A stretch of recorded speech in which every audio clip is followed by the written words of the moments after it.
The design of planned attacks on buildings inside the U.S. and how operatives were directed to carry them out. That is valuable information for those responsibility to protect the American people. He told us the operatives had been instructed to ensure that the explosives went off at a point that was high enough to prevent people trapped above from escaping. He gave us information that helped uncover Al-Qaeda cells' efforts to obtain biological weapons.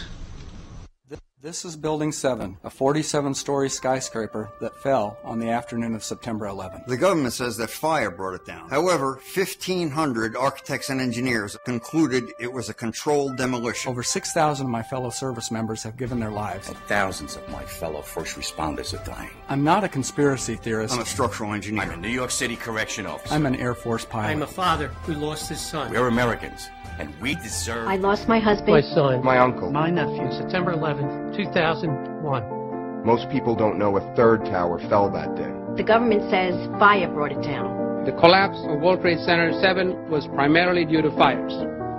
I, along with 1,400 other architects and engineers, have found the government's conclusion to be physically impossible. Impossible. We need the truth about what happened that day. Go to rememberbuilding7.org. Why it fell, why it matters, and what you can do.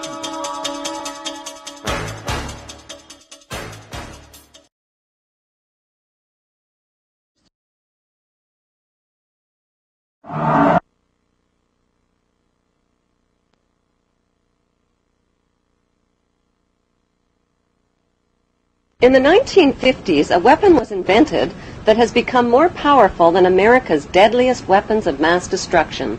It is the weapon of mass deception, and it is right in our own living rooms.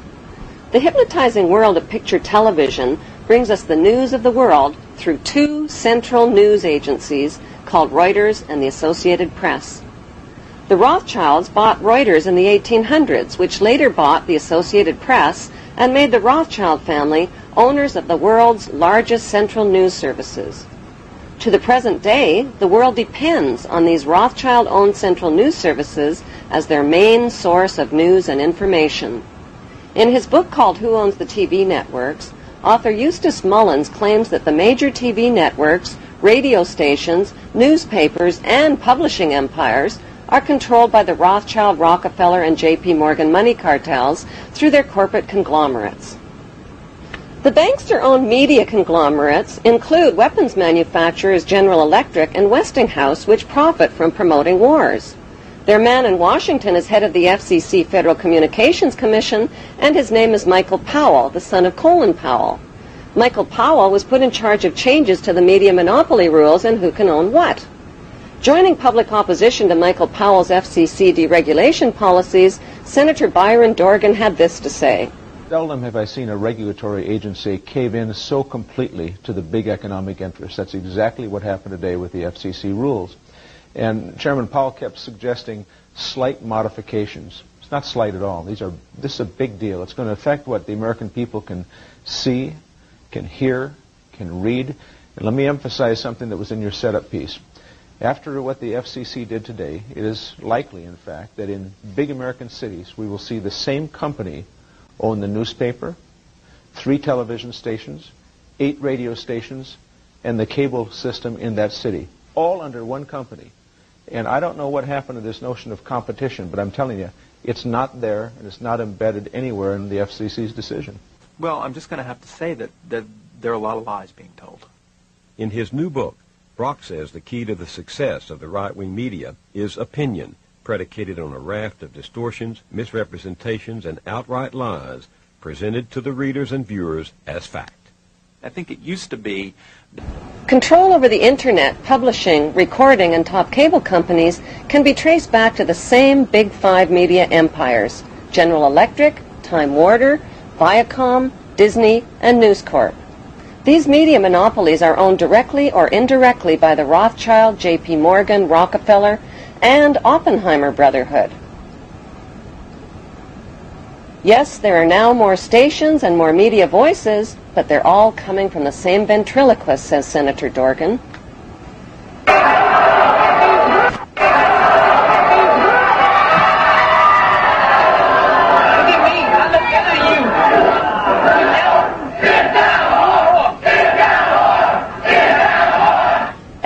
TV show needs corporate sponsors, and corporate sponsors sponsor pro-business, pro-government programming, and journalists who support the agenda of the big five media owners.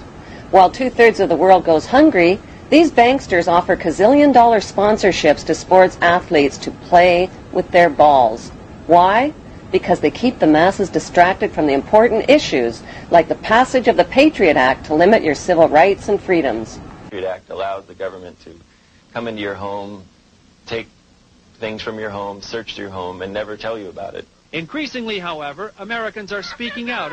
The media and banking monopolists now have the power to make or break political leaders around the globe. Why haven't the networks made a TV movie of the week about how the Bush family made their family fortune? The movie could be called The Awful Truth, starring George W.'s great-grandfather, Samuel P. Bush, whose Buckeye Steel Castings Company supplies parts for Edward Harriman's railroads, who in turn provides rail shipments for John D. Rockefeller's Standard Oil, who in turn gets monopoly financing from the Rothschilds. The movie could be made into a TV series starring Samuel's son, Prescott Bush, as the managing director of a Nazi steel manufacturing plant in Poland called Silesian Consolidated Steel. In episode 1, Prescott Bush forwards American financing to his German partner Fritz Thyssen through the Union Banking Corporation in New York. Fritz Thyssen arranges a contract with Nazi Germany's IG Farben Company for free Jewish slave labor in Bush's steel manufacturing plant at the Auschwitz concentration camp. Episode 2 shows Skull and Bonesman Prescott Bush and Averell Harriman getting caught under Trading with the Enemy Act, as the U.S. government moves in and seizes all of their shares in Union Banking Corporation.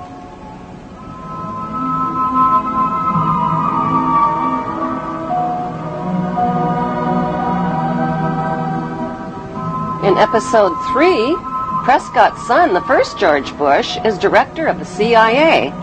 George puts drug king Manuel Noriega on the CIA payroll, allowing thousands of tons of cocaine to hit the streets of America via the Panama Canal.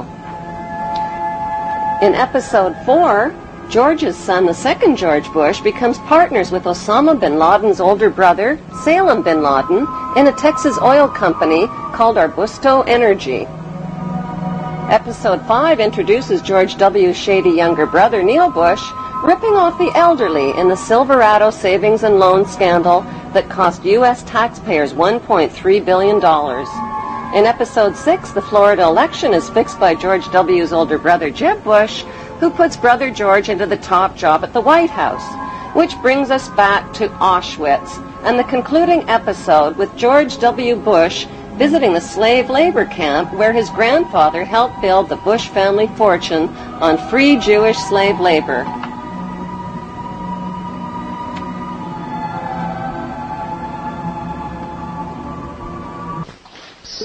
The sights are a sobering reminder of the power of evil and the need for people to resist evil.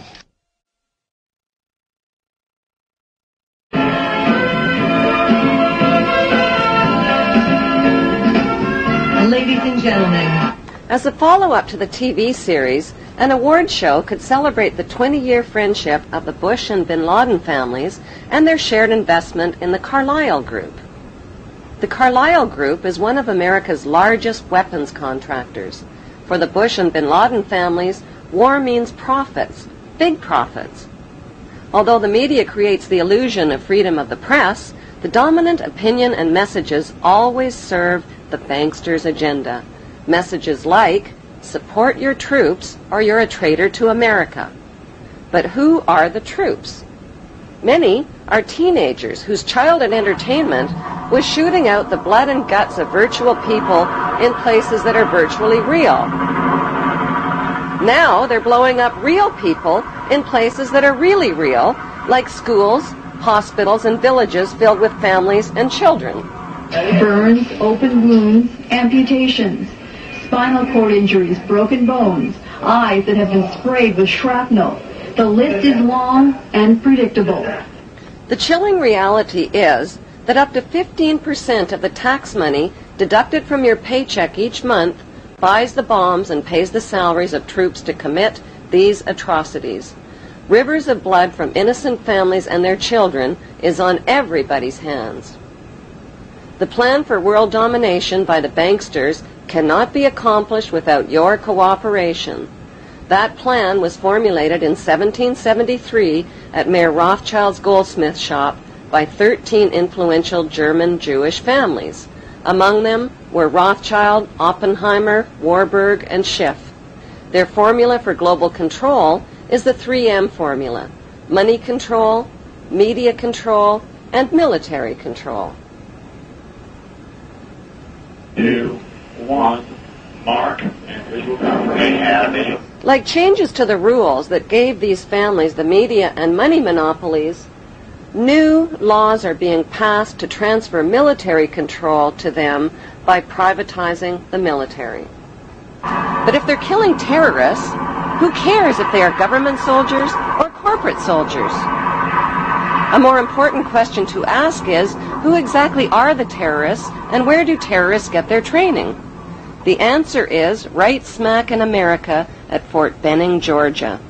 Until January 2001, America's terrorist training school was called School of the Americas, but because of massive protests against its activities, the name was changed to WISC, Western Hemisphere Institute for Security Cooperation.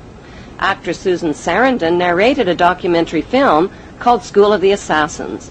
The film exposes the school as a terrorist training camp whose graduates are well-known murderers, torturers, state terrorists, and dictators, including drug king Manuel Noriega. The role of terrorists in the bankster-owned media is to scare the living tax dollars out of citizens, and timing is everything. On the second anniversary of the 9/11 attack on the World Trade Center, George Bush asked for an $87 billion increase in military spending.